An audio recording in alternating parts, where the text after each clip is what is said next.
árbol preferido es el roble, por la fortaleza que tiene el árbol, por las flores que produce y porque para nosotros los puertorriqueños nos define como lo que somos cada uno de nosotros, que tenemos que ser personas fuertes y personas que estemos dispuestas a tolerar el vaivén de los vientos para mantenernos firmes y afrontar todas las cosas que tenemos en la vida. Bueno, uno de mis árboles favoritos es el flamboyán. Uno porque es el más que tengo en mi hogar, da mucha sombra, colorido, aparte de que tiene mucha historia en nuestra poesía, en nuestros cuentos, y es uno de los más preciosos que existen en nuestra isla. En las ciudades, los árboles ayudan a crear espacios más confortables. No se puede imaginar el bienestar en un entorno urbano sin árboles. Aunque en Puerto Rico los cambios estacionales no son tan drásticos, la florecida nos ayuda a recordar los ciclos naturales. Aquí tenemos el árbol de palo de rosa.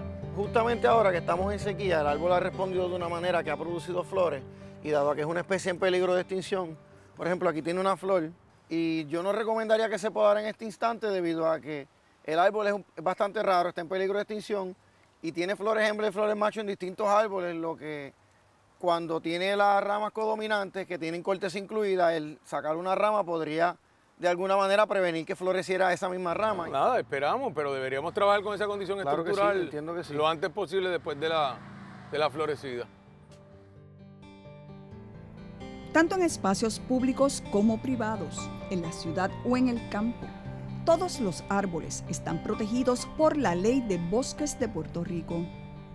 La Ley 133 requiere que se solicite y reciba un permiso para todo corte o poda de árboles. Corresponde al Departamento de Recursos Naturales y Ambientales otorgar los permisos. El proceso para otorgar un permiso consiste en que cada ciudadano que interese cortar o podar un árbol mayor de 33% debe dirigirse a las oficinas del Departamento de Recursos Naturales y Ambientales, donde va a llenar una solicitud. Acompañado con esa solicitud de corte y poda, trasplante y siembra de árboles, debe acompañar evidencia de la titularidad de ese terreno donde ubican los árboles, evidencia también mediante fotos de cada uno de los árboles se demuestre cuál es el problema que está teniendo el árbol y también necesita saber cuál es la especie para nosotros poder evaluar verdaderamente cuáles son las justificaciones. Eso es en caso de hasta 10 árboles. De 11 árboles en adelante es requerido tener un inventario realizado por un profesional de siembra con inventario, plan y plano de siembra para ese lugar en particular. El primer paso para proteger los árboles es informarse. Muchas personas acuden al departamento una vez tienen el problema. Lo aconsejable es orientarse con los expertos antes de plantar o podar un árbol. Planifique para que su árbol provea beneficios, no problemas. Lo primero con lo que debemos empezar es que la persona sepa, se oriente bien antes de sembrar. Que sepa que aparte de que le gusta mucho el árbol, tiene que saber si ese árbol es adecuado para el espacio que tiene en su casa. Y con eso ya de salida nos evitamos muchísimos problemas. Luego que los árboles una vez sembrados requieren un mantenimiento, un manejo. Así que el espacio hay que pensarlo no solamente en el presente, sino en el futuro. ¿Qué modificaciones va a tener? Pensar cuán alto, cuán grande va a ser el árbol para que no afecte estructuras cercanas. Y en cuanto al compromiso, es importante que estos primeros años del árbol se le dé mantenimiento. Y a lo largo, ¿verdad?, hacia el futuro, pensar que vamos a tener un ser vivo dentro de la ciudad que hay que velar por él. El árbol es un ser vivo y las heridas que le propicie le pueden ocasionar la muerte. Recuerde a quién le debe el oxígeno que respira y la fruta que le alimenta. Pregúntese qué significa un árbol para usted. Pasión. Un árbol para mí es pasión, un árbol para mí es vida. Yo puedo estar en un árbol trabajándolo, pero estoy en contacto con él. Me estoy nutriendo, me estoy enriqueciendo, a la misma vez que siento que lo estoy ayudando, que estoy pensando que tal vez ese árbol va a durar un poco más. A mí me gusta pensar que voy a sembrar un árbol para la eternidad o pensar un árbol para que sea un árbol campeón. Aquí pues hay una problemática de que se piensa que se va a sembrar para 30, 40 años.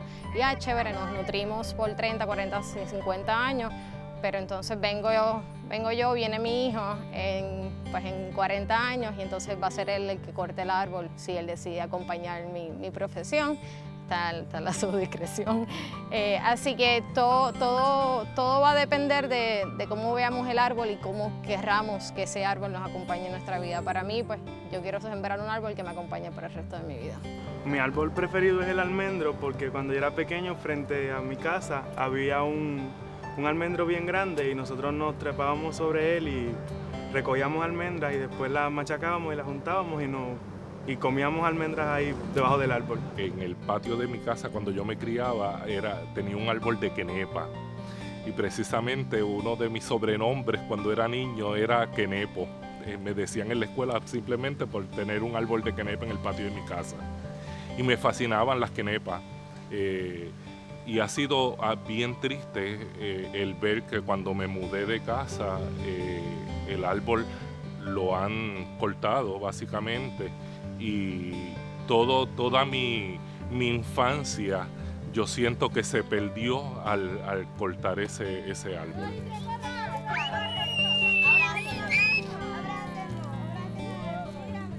Cada quien tiene su historia con un árbol.